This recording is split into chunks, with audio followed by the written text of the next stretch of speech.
Assalamualaikum warahmatullahi wabarakatuh. Perkenalkan, nama saya Fadil Wijaya dengan nomor stambuk A40120077 dari kelas B angkatan 2020. Assalamualaikum warahmatullahi wabarakatuh. Perkenalkan, nama saya Rivalda, stambuk A401200060. Nama saya Fruscianto Gego, stambuk A401200047. Assalamualaikum warahmatullahi wabarakatuh. Perkenalkan, nama saya Sakina Nudin dengan stambuk A40120056. Assalamualaikum warahmatullahi wabarakatuh. Perkenalkan, nama saya Zaitun Alfian Maderayu, nomor stambuk A40120059. Baiklah, di sini saya akan menjelaskan mengenai konsep gaya. Gaya adalah dorongan atau tarikan yang diberikan pada suatu benda. Untuk melakukan suatu gaya, maka kita akan memerlukan tenaga. Gaya dan tenaga mempunyai arti yang tidak sama, namun keduanya saling berhubungan. Gaya tidak dapat dilihat, tetapi pengaruhnya dapat dirasakan. Tarikan dan dorongan yang dilakukan memerlukan tenaga. Gaya ada yang kuat dan ada pula yang lemah. Makin besar gaya yang dilakukan, maka makin besar pula tenaga yang diperlukan. Besar gaya dapat diukur dengan alat yang disebut dengan dinamometer. Satuan gaya dinyatakan dalam bentuk Newton. Gaya dapat mempengaruhi gerak dan bentuk benda. Gaya adalah perpindahan posisi atau kedudukan suatu benda. Bentuk benda adalah gambaran wujud suatu benda. Adapun sifat-sifat gaya. Yang pertama, gaya dapat mengubah bentuk suatu benda. Karena adanya gaya yang menekan suatu benda, maka benda yang menerima tekanan tersebut menjadi berubah bentuknya. Yang kedua, gaya dapat mengubah kedudukan suatu benda. Dalam kehidupan sehari-hari, banyak kita jumpai kegiatan menarik dan mendorong, misalnya menarik kursi dan mendorong meja. Nah, yang ketiga, gaya dapat mengubah arah gerak suatu benda. Misalnya kelereng yang bergerak cepat akan merubah arahnya bila disentuh. Yang keempat, gaya tarik-menarik antara molekul-molekul zat yang berlainan disebut adhesi. Yang keempat, gaya tarik-menarik antara molekul-molekul zat yang berlainan disebut dengan adhesi. Yang kelima, gaya tarik-menarik antara molekul-molekul zat yang sama disebut kohesi. Di sini saya akan menjelaskan tentang faktor-faktor mempengaruhi gaya. Benda dapat bergerak karena adanya gaya yang bekerja pada benda. Jika tidak ada gaya yang bekerja pada benda, maka benda tidak dapat bergerak atau berubah kedudukannya. Beberapa faktor yang mempengaruhi gerak suatu benda adalah adanya gaya gravitasi bumi dan tarik atau dorongan yang terjadi pada benda. 1. Adanya gaya gravitasi bumi. Kamu tentu pernah melihat buah mangga yang jatuh sendiri dari pohonnya. Jatuhnya buah mangga tersebut merupakan akibat adanya gaya tarik bumi yang disebut gravitasi. Gravitasi menyebabkan benda dapat bergerak jatuh ke bawah. Apabila kita melempar bola ke atas, maka bola tersebut akan kembali ke bawah karena adanya gravitasi bumi. 2. Dorongan atau tarikan. Ada bagian sebelumnya telah dibahas bahwa benda dapat bergerak karena adanya gaya yang berupa tarikan atau dorongan. Ember yang terikat dengan tali yang ada di sumur tidak dapat bergerak ke atas apabila tidak ditarik. Begitu pula mobil yang mogok akan bergerak apabila ada orang yang mendorongnya. Hal ini menunjukkan bahwa tarikan dan dorongan mempengaruhi gerak benda. Benda yang didorong atau ditarik ke arah kiri, maka akan bergerak dengan arah yang sama. Gerak benda yang terjadi karena dorongan atau tarikan dipengaruhi oleh permukaan tempat benda bergerak. Sekian penjelasan dari saya. Wabillahi taufiq wal hidayah. Wassalamualaikum warahmatullahi wabarakatuh. Di sini saya akan membawakan materi tentang jenis-jenis gaya. Yang pertama itu gaya otot. Sesuai dengan namanya, gaya otot adalah jenis gaya yang dilakukan oleh makhluk hidup yang mempunyai otot. Gaya ini timbul dari koordinasi dari struktur otot dengan rangka tubuh. Contohnya itu, gaya otot seseorang mengangkat batu. Untuk mengangkat batu tersebut, otot di dalam tubuh berkoordinasi sehingga mampu menggerakkan tangan untuk mengangkat batu. Yang kedua yaitu gaya pegas. gaya pegas ialah jenis gaya yang dihasilkan oleh sebuah pegas. Gaya pegas disebut juga gaya lenting pulih, yang terjadi karena adanya sifat keelastisan suatu benda. Contohnya, ketika seseorang pemanah menarik anak panahnya ke belakang, maka busur pada panah tersebut akan mengikuti arah busur yang ditarik.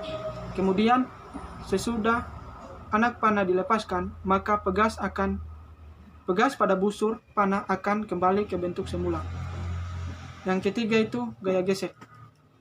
Gaya gesek yaitu jenis gaya yang muncul karena terjadi persentuhan langsung antara dua permukaan benda.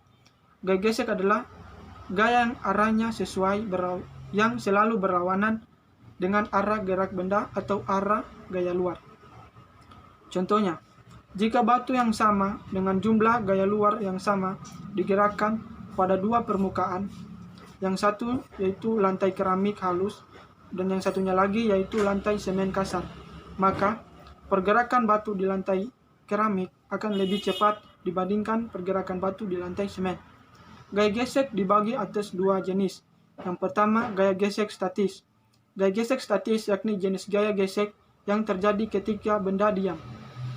Contohnya itu, gaya gesek statis ketika ada sebuah benda diletakkan pada bidang miring dan benda tersebut kita tahan dengan tangan. Maka benda itu tidak akan bergerak karena resultan gaya dari tangan kita sama dengan resultan gaya gesek yang terjadi. Tetapi jika kita melepaskannya, maka benda tersebut akan kembali bergerak. Yang kedua, gaya gesek kinetik. Gaya gesek kinetik merupakan jenis gaya gesek yang terjadi ketika benda dalam keadaan bergerak. Gaya gesek kinetik terjadi ketika nilai gaya gesek selalu lebih kecil dibanding gaya luar yang bekerja padanya. Contoh gaya gesek kinetik adalah gaya gesek antara permukaan mobil dengan aspal. Ketika mobil bergerak, maka gesekan yang terjadi lebih kecil dari gaya gesek mesin, sehingga mobil mampu bergerak. Oke, baiklah. Saya akan melanjutkan penjelasan dari Saudara Friskianto tadi. Oke, yang berikutnya itu ada gaya mesin. Gaya mesinnya itu jenis gaya yang dihasilkan oleh kerja mesin. Sering berkembangnya teknologi, mesin yang dibuat pun semakin canggih. Gaya mesin sendiri sangat membantu dalam aktivitas manusia. Kita ambil contoh yaitu yang terdapat pada mesin motor. Pada mesin motor itu ada yang namanya piston yang menjadi penggerak di dalam mesin tersebut sehingga motor bisa berjalan. Berikutnya itu ada gaya gravitasi bumi atau gaya berat. Gaya gravitasi bumi yaitu jenis gaya tarik bumi terhadap seluruh benda bermassa yang terdapat pada permukaannya. Semua pasti sudah mengetahui bahwa dengan adanya gravitasi bumi, maka kita bisa sendiri tanpa masalah di permukaannya.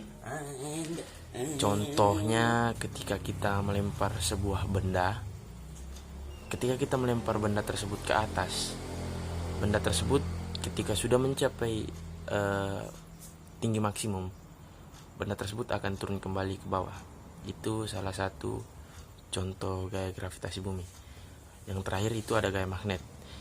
Gaya magnet sendiri adalah gaya yang mampu menarik benda tertentu yang dilekatkan magnet.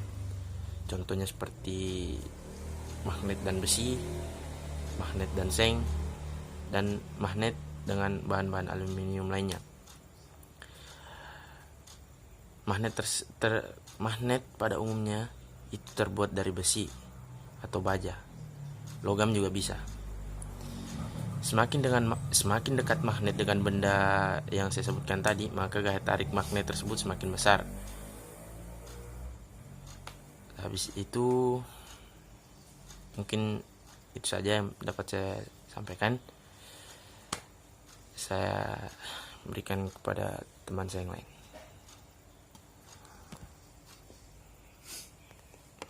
Hukum Newton 1 adalah penjumlahan atau pengurangan gaya yang bekerja pada benda sama dengan 0, maka benda yang semula diam akan tetap diam, dan benda yang bergerak lurus beraturan akan tetap bergerak lurus beraturan.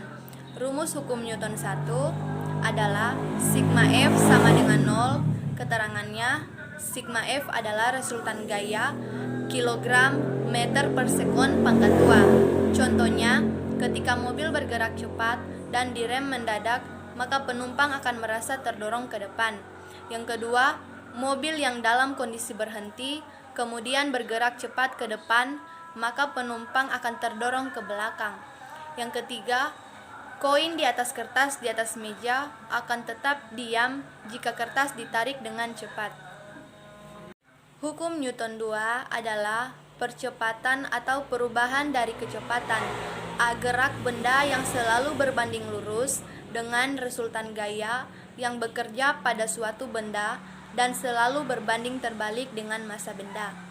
Rumus hukum Newton 2 adalah sigma F sama dengan M dikali A. Keterangannya, sigma F adalah resultan gaya kilogram meter per sekon pangkat 2. M-nya adalah massa benda, kilogram, dan A-nya adalah percepatan, meter per sekon pangkat 2. Mobil yang sedang bergerak dari lambat menjadi kencang, dan mobil yang bergerak kencang kemudian menjadi lambat.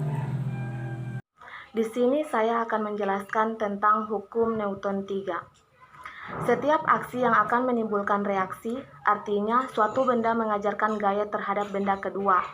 Maka, benda kedua akan membalas gaya dari benda pertama dengan arah yang berlawanan. Rumus hukum Newton 3 yaitu sigma faksi sama dengan min sigma reaksi. Bola basket yang dipantulkan ke tanah akan memantul kembali. Seseorang yang duduk di atas kursi, berat badan mendorong kursi ke bawah, sedangkan kursi mendorong badan ke atas. Seseorang yang memakai sepatu roda dan mendorong tubuhnya ke dinding, maka dinding akan mendorong balik sebesar gaya dorong yang dikeluarkan sehingga menjauhi dinding. Adanya gaya magnet, gaya listrik, dan gaya gravitasi juga termasuk contoh hukum Newton 3. Baiklah, saya akan menjelaskan sedikit tentang cara pengerjaan gaya.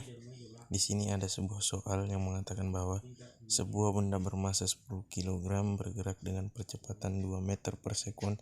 Berapakah besar gaya yang diberikan pada benda tersebut? Dari soal kita mendapatkan sebuah pernyataan, yaitu M-nya atau massanya adalah 10 kg dan percepatannya yaitu 2 meter per sekon. Nah, sementara rumus gaya itu adalah massa kali percepatan. Sehingga dapat kita simpulkan bahwa gaya sama dengan 10 kali 2. Hasilnya ialah gaya yang dibutuhkan dari benda tersebut adalah 20 Newton.